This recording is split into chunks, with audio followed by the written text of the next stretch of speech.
her colleague Janelle, to talk about the neuroscience of psychosocial risk factors and musculoskeletal injuries. We kind of went from broad risk factors. So let's have a little bit of an awareness of maybe at the individual level, how is it that these stress issues are affecting us physically and manifesting in aches and pains and injuries. So Theo is the president and CEO of One Life Workplace Safety Solutions. She is also an international speaker and trainer. She's a certified neural change solutions consultant, personally trained by leading neuroscientist and New York Times bestselling author, Dr. Joe Dispenza. She is also a certified trainer in the science and practice of heart coherence by the Heart Math Institute.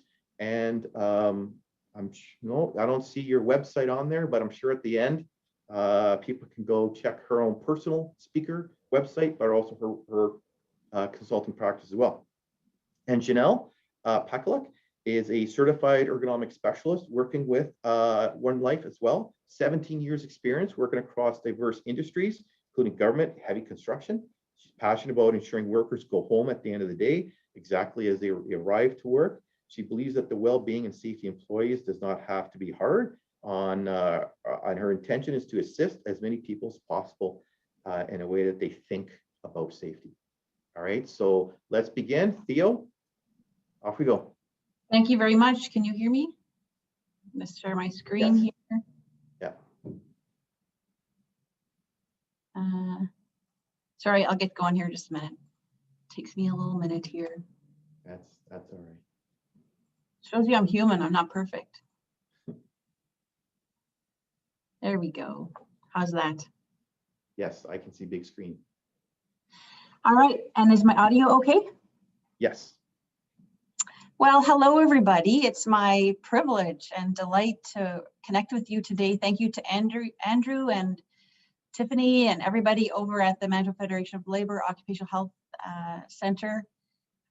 It's a privilege to be with you. My challenge is I always have too much to talk about, so I'm going to do my best. Right now, Janelle cannot be with us today. We had some urgent client matters come up. That happens in the safety business. So you're stuck with me today. Andrew asked me to talk about mercy ships. I didn't know he was going to ask me to do that until this moment. But I can tell you that in 2005, after seeing another bad accident, I was volunteering as a paramedic at that time. I just really started to ask, what does my life stand for and what's really life about? And I just took my intention to the next level to be in service, that my life would mean something. And it's interesting how when you have a pure desire, the universe responds. And so in came an opportunity for a volunteer position for Assistant Safety Manager of Marine Operations for Mercy Ships, which is a global humanitarian agency that delivers healthcare to the poorest nations of the world by a fleet of hospital ships.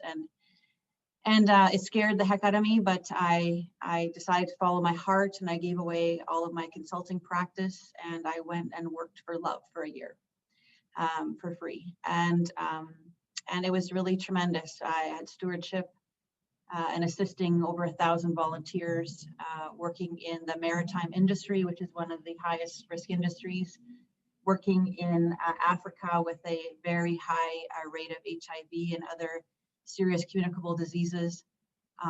And it was one of probably the most rewarding experiences in my life that really shifted me to connect my head with my heart. And I'm glad that I did it. And so that's a little about me. I'm really passionate about sending workers home safe at the end of the day. And I love working with the owners and managers and helping them protect themselves from their liabilities and helping them be better humans so that we can manage better. So in my short time that I have here today, I'm going to do my very best to cover a lot of material. I will tell you that I never in a million years I wanted to get into the area of neuroscience. It happened on it accidentally. This is research based. My sister, who was my director of finance and administration here for 5 years, my only sibling was diagnosed with stage 4 non-operable pancreatic cancer in 2017. I can't describe to you what it's like when the doctor is crying and telling you that there's nothing they can do. So when your back is against the wall, then you start looking at anything and everything. You stop arguing for your limitations and you open up to possibility. And that's exactly what we did. And so we ended up discovering a body of work that explored why do some people with serious illnesses and disease have spontaneous remissions, why others do not. And so, you know, 2 years later, she had reduced her tumor by a third and was doing really well. But through that journey is how I came into neuroscience. And as I started understanding how the brain and nervous system work on the immune system, and then there's this total absolute connection to health and safety and wellness, whether it's how we perceive hazards to how we deal with stress to what stress does. And today we're going to focus on the stress response and musculoskeletal injuries.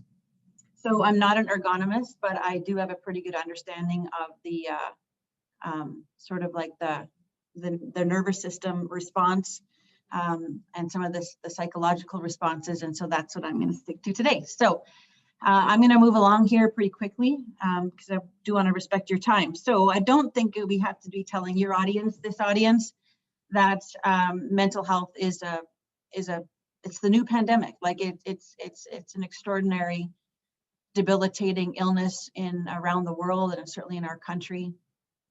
You can see these stats from the Mental Health Commission here. It's, needless to say, big problem. So I thought it'd be interesting to ask you guys a question. So we're going to talk about emotions and health and safety, and then I promise you we're going to tie this back into MSI injuries for sure. Okay, so this is a little emotion meter with emotions left to right, you know, anger all the way to bliss and joy. I want you to think about, where do you spend most of your time? Like if you think about your state, where are you? Are you kind of neutral? Are you kind of apathetic? Are you always super grateful? Are you angry a lot? Are you feeling guilty a lot? Are you frustrated a lot? Do you worry a lot?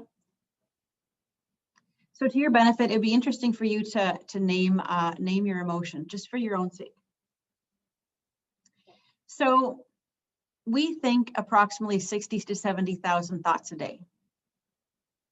And 90% of our thoughts are the same thoughts as yesterday. They're mostly negative.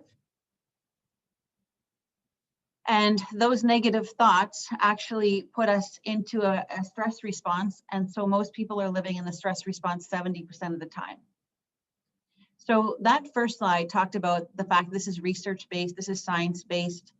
This is from the HeartMath Institute. This is from neuroscientists work with 8,000 brain scans, 6,000 heart scans. The HeartMath Institute is an independent research body that's been around for almost 30 years. They work with the American Heart Association. This is backed in science. So think about that. We think around 60 to 70,000 thoughts a day. 90% of them are the same as yesterday. Most of them are negative. And those negative thoughts are putting us in the stress response. So what do we mean by that? Okay, so living in the stress response is living in survival.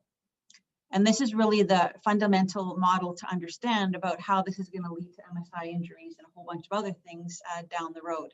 So if you imagine this zebra that's grazing in the Serengeti, and all of the energy is going to be in the core of the body of that animal, its parasympathetic nervous system is going to be turned on. That's the rest and digest. It's also called the feed and breed system. You know, if it's growing a new baby, digesting its food, repairing all its organs. So the parasympathetic nervous system is operating. All of a sudden it gets wind of a threat in its external environment. The lion immediately, faster than its brain can even think, like that it can really think, the sympathetic nervous system will switch on, that survival system. So what's going to happen in that animal's body? All of a sudden, all that energy is going to leave the core of the body. Why? It's not time to replace your stomach lining. It's not time to digest food. It's not time to grow that baby. It's time to run, fight, or hide, right? It's in the survival response. So all of that energy is going to move from the core into the extremities. And how is it going to do that? It's going to increase its blood pressure. It's going to narrow, it's going to constrict the vessels. So increase the blood pressure to pump more blood, more energy out to the body. It's going to produce a massive amount of adrenaline. And that adrenaline, that energy, so that it can run, hide, or fly, or run, hide, or flee. So, the pupils are going to dilate and all of that stuff, and this animal is going to get focused on its body, its environment, and time. It's going to get very, very narrow focused. So it goes from having a broad focus to actually having a very narrow focus. The energy goes from the blood goes from the front of the brain to the back of the brain, to the reptilian brain, and it's in the survival response. So this is not a bad thing. We're meant to have a survival response. It's meant to serve us. So in nature, this is going to last maybe 15 or 30 minutes, and either that zebra is going to become lunch, or it's going to outrun the threat, and it's going to go back into homeostasis. It's going to go back into that parasympathetic nervous system. It's going to go back into balance. But the challenge with people is we can turn on that stress response just by thought alone. So because of the size of the neocortex in the brain in humans, we can turn the stress response on just by thought alone. And so then we have human beings living in the stress response for extended periods of time. So imagine if this animal is outrunning this lion, not 30 minutes, or 3 hours, or 3 days, or 3 weeks, or 3 months, or 3 years. This is what human beings are doing. And so does it make sense that that body is going to break down over time? It does not have the energy to sustain itself. And so the body breaks down. So the immune system breaks down, the mental health aspects break down, and we'll dive into that a little more deeply here. So our autonomic nervous system, meaning automatic, it happens without us thinking about it. So it's automatic nervous system made up of the sympathetic drives, or sympathetic nervous system, and then the parasympathetic nervous system, which I was speaking about. So I'm just going to watch the time here. So that's all I'm going to say about that, because I want to get through this content. So I hope you can hear this, and if you can't, we were trying to get our audio working here. If you don't hear this very well, I will repeat it for you so you can understand. You can even understand just by watching it.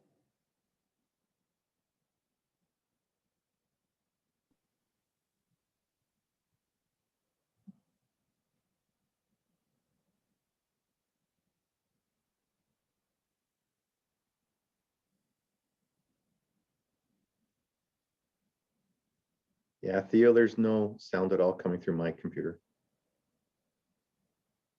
You can't hear anything at all? No. Good. I don't know if it's just me. Great, then I'm going to voice it to you. Okay. So when you perceive a threat in your external environment, that's a lion or your mother-in-law, and you're reacting, or you auto-suggest by making thoughts more real than anything else, your body goes through the same physiological response. Thinking brain produces a level of mind, signals the midbrain. It sends electrical chemical signals down to your nervous system, down your adrenal glands. When they get the message, they squirt out adrenaline, because the body's getting a rush of energy for an emergency situation. So your pupils dilate, your digestive juices stop because you don't need to digest. The heart rate goes up.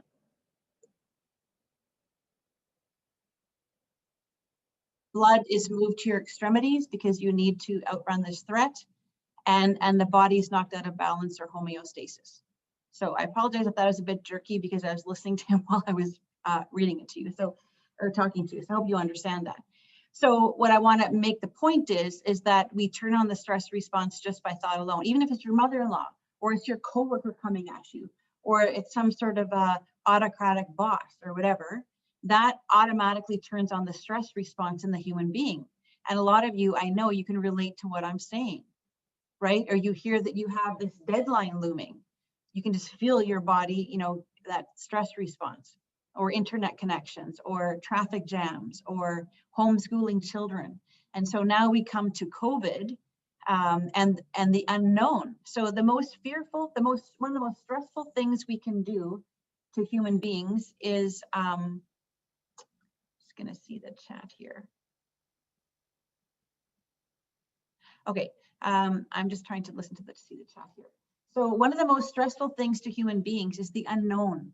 So in the US military, one of the ways they stress their recruits to help them prepare for battle and prepare for going to war is they'll set them out running on a course, and they won't tell them when they're going to stop. They don't know if they're going to stop in 30 minutes, or they don't know if they're going to stop in 8 hours, just to put them in the unknown. And so with so many people being in the unknown, I don't know when COVID is going to go away. I don't know if I'm going to keep my job. I don't know if I'm going to be able to, keep making my home payments. People are so stressed right now, and they are just like the zebra in survival, because if they do not know how to self-regulate their body, they're going to be like that zebra in survival. And by the way, we're kind of going outside the role of MSI injuries, but I'm just super passionate about this. And what I want you all to know is that the stress hormone actually, kills your immune system. And to emphasize that point, if you go for an organ transplant, it's very likely they're going to give you a good shot of stress hormone, because it's known that stress hormones suppress the immune system, so that the body is more likely to accept that organ transplant. So all this stress, and it really drives me bananas that on the news, they just scare the crap out of people more and more and more. It's not bad enough to have a virus, then we have to have all these new derivatives of it to scare people even more. But nobody talks about how you can actually upregulate your immune system, like the things you need to do to make your body prepared so that its immune system will work to actually fight off the virus if you come into contact with it. That was not meant to be part of this discussion, but I just want you guys to know about that. I don't pretend to be an expert of anything. I just want to make people curious and go and do your own homework and your own research. Be your own hero and go and do your own research. There's so much power that we have inside of us to be able to control our experience, our joy, our grace, our experience of life. So I just had to throw that in there. Next slide. So this is what happens when your heart and your brain are under stress. So when you think about that zebra outrunning the lion, this is kind of what's going on. So you see the red is the heart, the blue is the brain, and this is like stepping on the gas and the brake at the same time in your car. Or this is like, if you can imagine a rowboat full of 8 rowers, and they're all rowing out of time and they're all splashing everywhere, right? Like it's incoherent. So you can see, the heart and the brain are actually meant to work together. The fact is that the heart sends more information to the brain than the brain sends to the heart. But if they're out of coherence, if they're not operating coherently, that information cannot be transferring, and the brain doesn't work as well either. And so when you're under stress, if you think about it, oftentimes our thoughts go from here to here to here to here. What about this? What about the groceries? What about the kids? What about my work? What about the timeline? That's what we do under stress. The brain is incoherent. It's thinking all over the place, and it's in high beta brain waves. So those heart rhythms, in stress affect physical and mental performance. And so it's involved, and it affects the brain centers involved in foresight, decision-making, social awareness, our ability to self-regulate in the environment of even psychosocial hazards, right? So why do some people do better with psychosocial stresses while other people don't, right? Some people will self-regulate, be able to self-regulate better, while other people cannot. Why is that? We're going to talk about that. Okay, so this does tie into MSI indirectly, but I do want you to know that in the stress response, unfortunately, we get shut off from our executive function, which is our prefrontal cortex. That's what makes human beings the crowning. It's our crowning glory that makes us human and like the top of the food chain. So that prefrontal cortex is where we have our empathy, our ability to dial down fear. So if we're in an environment that has, psychosocial hazards, if we don't have access to that prefrontal cortex, we don't have the ability to actually interpret our environment and say, okay, that person's, acting like a jerk, but it has nothing to do with me, kind of thing. It's also where we are able to open our focus and perceive hazard. It's also where we actually have the ability to regulate our body. It's our intuition, how we can have attuned communication, insight, empathy, all of those things. So This is from the University of Kentucky. About 60 to 80% of all workplace incidents, as we would call them, are the result of stress-induced issues like distraction. So emotional and psychological job demands are shown to create at least 2.5 times the risk of incidents. So let's keep going here. So what happens too is when the body is producing adrenaline constantly, so adrenaline in itself is not bad. Cortisol in and of itself is not bad. But when it's going on for such a long period of time, that sustained stress causes the body to release cortisol, inhibiting muscle repair and the immune system, so the bodies cannot recover as well. But also the continuous flooding of the body with cortisol and adrenaline over time, that it catabolizes the tissue, it hardens the tissue, right? And it catabolizes it like it like eats it or destroys it, right? So have you ever noticed that when you've had a hard day or a hard week, or there's some, really difficult challenges, you might notice like, oh, I've got such tension in my neck, right?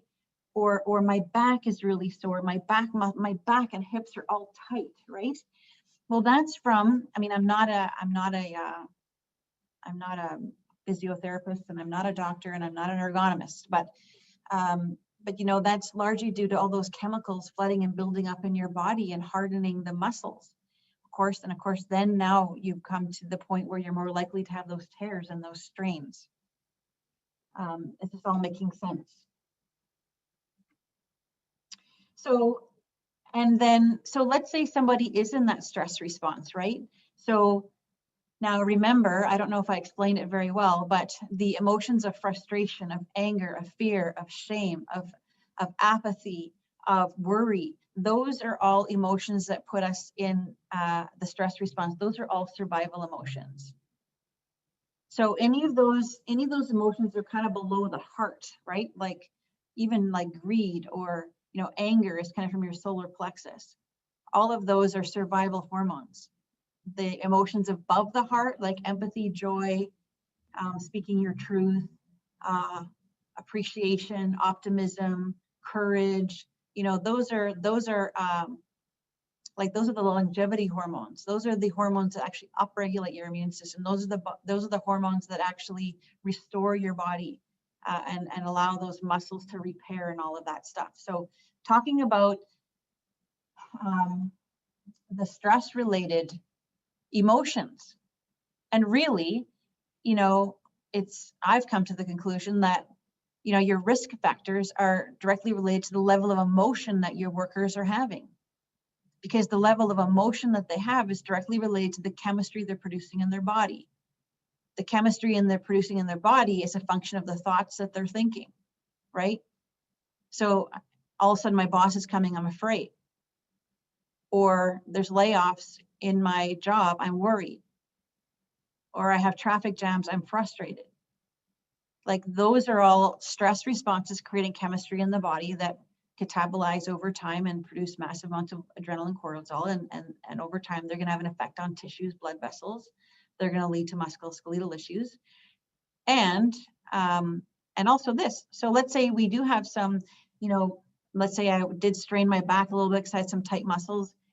Then perhaps we're altering our posture even more to avoid pain, and then it compounds the issue. Or maybe I'm just ticked off at life, and I throw the hammer, right? Or then I put my back out. Or you've seen workers do this, and they'll throw that box down because they're frustrated, they're mad about something. Or how about this one? Can anybody relate to when you're really stressed out that you have no energy? You're depleted. We're going to talk about that a little bit more. So then that leads to a sedentary lifestyle. So then the muscles aren't in good tone, and then they're more likely to have a musculoskeletal type of injury. When we have no energy, oftentimes we go for the quick fixes for sugar and things like that are known immune suppressors, right? Which just gets us into this cycle. And then we get into the stress response. Our brain doesn't work right. We're not thinking rationally. So then we talk ourselves out of taking care of ourselves. So then we don't make time for going for a walk in the evening, or having a bath, or going to visit our friends, or whatever those things are that produces the emotions that produce the chemistry that will upregulate, repair, and recharge the batteries. And I'm guilty of that myself still. Like I still struggle with that. So we already talked about the tense muscles. And then of course, some people can get onto medications and those can have side effects. So I see we're at time here. So this is right out of CCOH magazine, or CCOH website, pardon me. I encourage you to go and get it. So it's a fabulous, they have a fabulous description of stress-induced psychosocial and MSI disorders. So increased blood pressure. So in joint space where space is at a premium, consistent increase in blood pressure can lead to increased pressure in the joints, specifically of tendons, ligaments, and nerves. Increased fluid pressure. Again, it can put more pressure on those joints, tendons, ligaments, and nerves. If we have reduction or suppression of the growth functions, then it may reduce the production of collagen, which reduces the body's ability to heal as quickly as it may normally do so. In the stress response, we might have a decreased sensitivity to pain. So we might not clearly even know when we are possibly doing damage to ourselves or injuring ourselves. It talks here about the increase in muscle tension causing increase in pressure on and around joints, tendons, ligaments, nerves, and may cause excessive use of force during certain activities and movements. And then it just talks about that body remaining in a heightened state of sensitivity, right? So, you know, if someone's constantly on guard that they're going to be attacked, you know, even verbally or whatever, that obviously is going to create tenseness and tightness in the body. That's not our normal state of being. So a couple more points to make here. And now here's the worst part. This is what's really kind of alarming that I really hope you guys catch this. This little cartoon is sort of speaking to it. It says, first my ball rolled onto the sofa, then my water dish was too warm, then my squeaker broke on my rubber pork chop. I had a horrible day and I'm totally stressed out.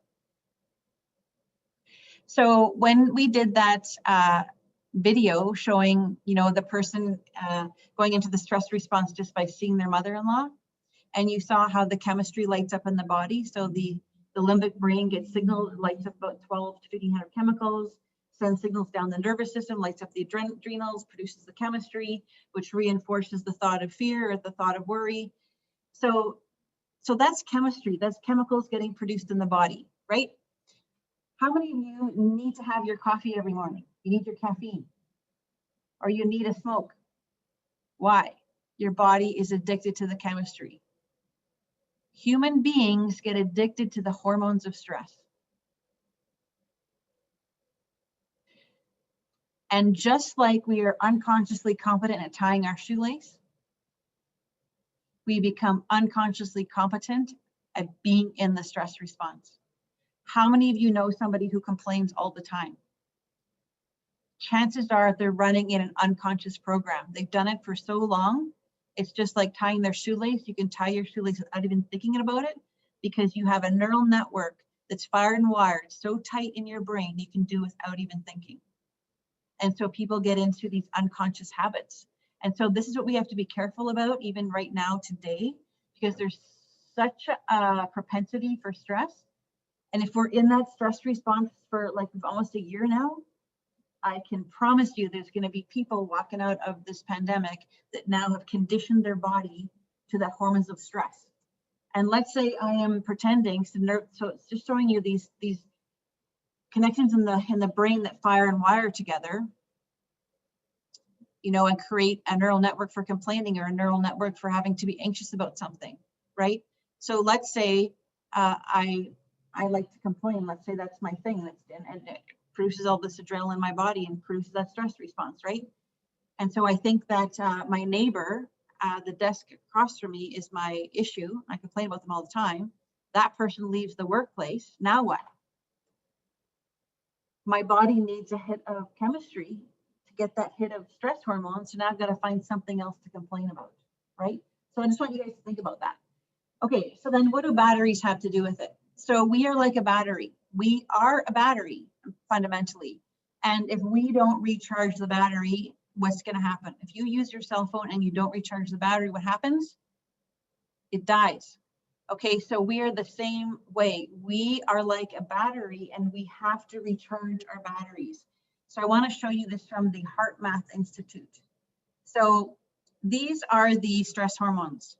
So if you look at the battery charger, the stress hormones, anger, frustration, overwhelm, sadness, bored, hopelessness-ish, those kinds of hormones, those are the depleting hormones. They're depleting emotions, pardon me. They suck the life out of us, right? And what's interesting, more depleting than anger or frustration is worry or apathy or hopelessness. Those are actually far more sucking out of our battery than like short bursts of anger.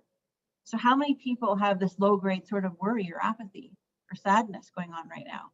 That's totally taking the charge out of your battery, quote unquote, as it were. These emotions over here are the emotions that actually charge your battery. They actually put you into the parasympathetic nervous system. These produce the longevity hormones. These are going to restore your muscles. These are going to produce the growth of collagen. This is going to, get your body repairing and restoration. So enthusiasm, passion, courage, appreciation, calm, contentment, and so on. So this is from the 13 psychosocial risk factors from the CSA standard. And when I look at these, you really relate them back to the level of the emotion of the worker. So there is a direct correlation between level of emotion that your workers are going through and the level of stress in their body and where they're going to be at for psychosocial risk factors. Am I explaining myself? I hope you're following what I'm saying here. And to the extent that their bodies are in that stress response is the extent they're going to be more prone to MSI injuries, as well as not seeing hazard and all those other things. So, having psychosocial support, their organizational culture. So is it autocratic leadership or is it more inclusive and growth-oriented leadership? Is there clear expectations? Do they really know what they're supposed to be doing? Or are they in the unknown? They don't know. And then their boss comes along and is unhappy because they didn't understand what they were supposed to be doing. Like that creates massive amounts of stress in people. Some of these are pretty common, like pretty straightforward. Recognition and reward. Okay, that goes back to the emotion being produced in the person, right? So recognizing them, rewarding them, it floods their body with those restorative, healthy, mentally healthy hormones. Workload, engagement, balanced, psychological protection, protection of physical safety. This all goes back to the kind of culture we're creating and the emotional state that our people are in. And I will be the first one to tell you, I did not know this. If I did know this, I would have been, when you know better, you do better. Like I look back on my own leadership and it's like, wow, we're just trying to do the best we can with what we know. And in our level of stress as leaders, not knowing that, the emotional state of our people is key for both their optimal performance in their work, but also their creativity, not to mention protecting them from MSI injuries. So I know we're getting out of time here. This is a study done from Dr. Martin Shane, Health Canada, unhealthy workplace culture. Does this make sense now? 3 times the risk of back pain, 2 to 3 times the risk of mental health problems, 2 to 3 times the risk of injuries. There's other ones here as well. This is from the British Journal of Medical Psychology. 3 10-year studies concluded that emotional stress was more predictive of death from cancer and cardiovascular disease than from smoking. People who were unable to effectively manage their stress had 40% higher death rate than non-stressed individuals, and that is because stress over the long term downregulates your genes to create disease. So they now know that 95% of the expression of the gene is the environment. Just because you have a propensity for cancer or heart disease or diabetes in your family does not mean your body will express it. It's the environment that you put the person into that has the biggest factor over whether those genes will express for disease or whether they will upregulate for health and longevity. That's now known, well known.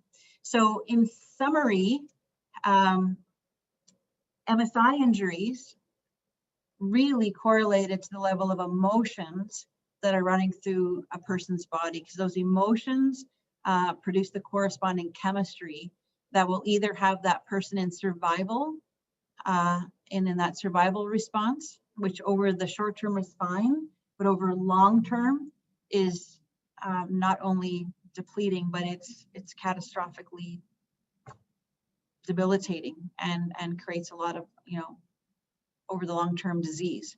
So if we are health and safety leaders, if we are leaders in our business or leaders in our family, it's really about, what a great question. How do we create more joy? How do we create more people feeling safe with us and around us? How do we create more balance? Like pushing people to production deadlines, it's counterproductive. I didn't always know that. I now know that. So there is a link between MSI and psychosocial risk factors. I've done my best to give you a little bit of an overview, and I'll take any questions. All right, wonderful. Thank you, Theo. I personally appreciate the work you put into this and giving us this talk. I know the human body is very complicated. There's so much we need to learn, and things that are not necessarily in a textbook in university, right? Some of it is wisdom and learning that way too. And just sort of before I forget, I don't want to end at 12 o'clock and forget to say this, but we have an opportunity here for everyone on this call and others to keep going, in the sense of maybe we can get a little working group where we start to share ideas about what my workplace is doing, or at a cultural level, or maybe an individual level, and who knows, maybe we can start something. This is the start of, maybe we can keep going for the next year and do that. So if anybody has any ideas or would like to be part of a group that looks at how do I perceive the stresses in my workplace, how do I appraise it, how bad or good is it, and in what ways can we increase coping capacity, not only at the workplace level, but the individual level as well. All right, so we'll start taking some questions. And Theo, as far as your gift, since you're just a few blocks away, I'll email you a gift card. Oh, thank you. Instead of pierogies or what. So I'm just joking. So there you go. All right, everyone. Questions? Okay, thank you, Theo. That was a wonderful presentation. Just looking over the chat here, and I don't think we received any questions, but I think Jen received something. So Jen, do you want to jump on? Yeah, thanks, Theo. Just one comment that came in was just with COVID being in the home, it was physically and mentally draining, and that the presentation really spoke to somebody. So appreciate the presentation, and not sure if you have any comments on that, but that was a really great comment for you. Thank you. Thank you. And if anybody does have any further questions that they think of later, I'll post Tiffany's email in the chat, and you can email her and she'll pass the information on to Theo. Thanks. Great. Well, just to let you know, we have built in extra time. So Theo, I if you felt rushed, you weren't. Well, Summary you want to say? Yeah. So, okay. So if there's no questions, and I'm seeing the comments coming in, so it's resonating with people. So here's the thing, you guys. This is so personal to me, and my sister did pass away. It's not from cancer, but from an infection. So, this is how she lives on, and so that's why I'm so passionate, because I just want you to learn, so you don't have to go through what our family went through. And you can totally upregulate your own genetics and your own immune system by taking care of yourself. Like, that's what it's all about. You don't have to wait for some stage 4 diagnosis, right? In fact, you need to have what you need before you need it.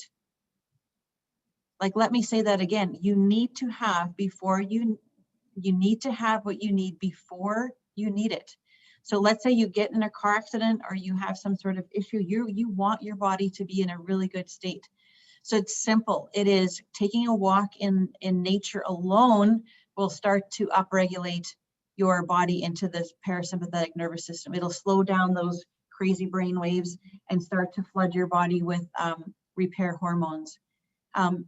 Having a gratitude practice, I know it sounds ridiculous, but that's why they work.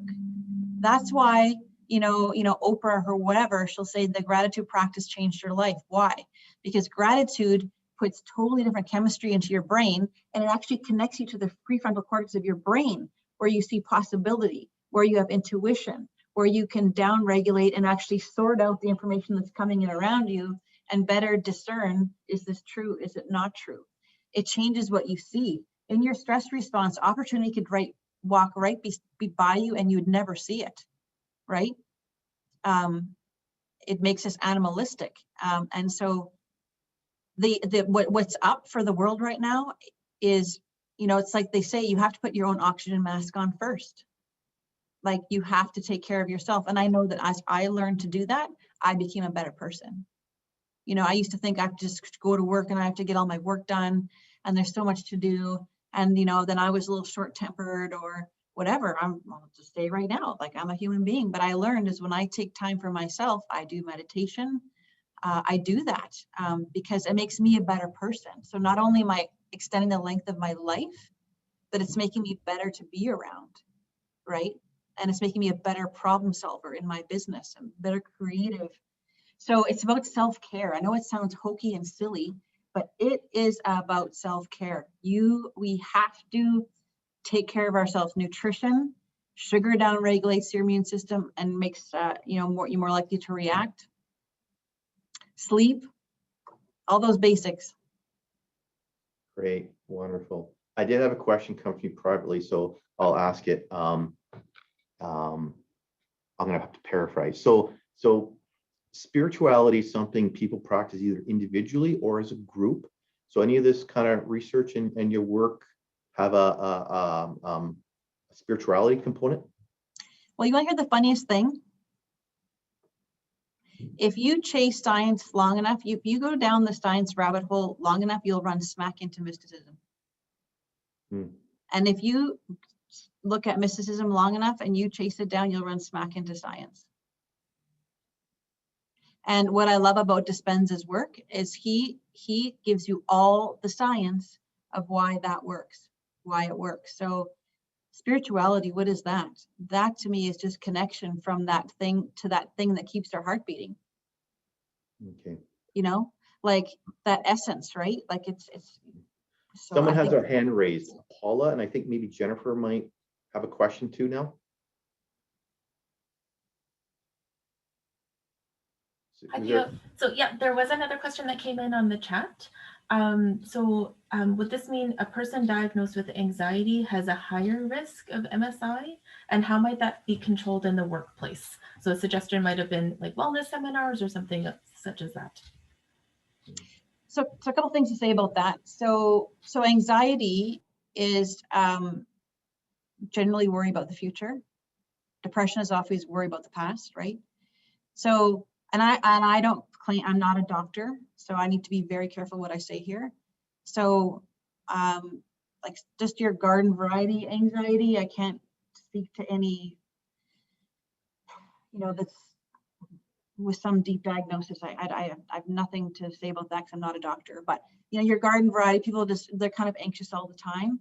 Well, in some cases, the body is getting conditioned to that sort of to the mind of anxiety, right? So what I mean by that is, for example, if you can't remember your bank card and you put your fingers on the keypad and your fingers know where to go, your body has memorized that more than your brain has. So the body does the same thing with our habits, right? Or our propensities. So if someone's been in anxiety all the time, because you learn from mirror neurons too, you learn from watching in your environment. So if the child grew up with parents who were always anxious, and the child's creating a neural network and the body becomes the mind and for this program of anxiety, right? So then it becomes unconsciously competent about being anxious all the time. So then it's just like breaking any other kind of a habit. You have to understand and be aware. This is a longer conversation, but you have to be aware in the present moment of what you're doing. And then you have to consciously make different choices. And it's difficult work, but also taking yourself out of the circumstances that caused you anxiety would be super helpful. And as long as you're running a body that's really full of stress hormones, for sure, you're going to have those same effect on your vessels, your musculoskeletal system. And by the way, those vessels that are hardened because of stress, right, doesn't only cause musculoskeletal issues, but it has more likelihood of cardiovascular events like strokes and heart attacks at work. Okay. So it's just this big web of connection. Great.